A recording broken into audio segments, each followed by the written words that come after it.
hubo un momento de una transición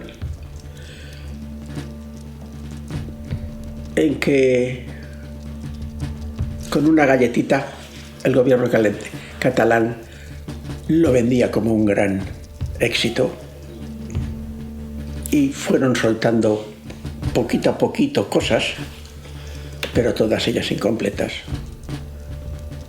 Y aquí se vendieron como grandes éxitos.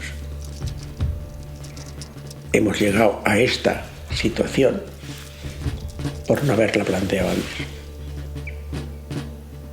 Se ha llegado a esta situación por ser tan permisivos antes.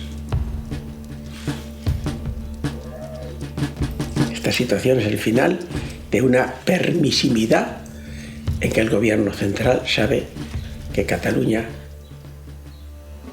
siempre o se ha negociado o se ha vendido.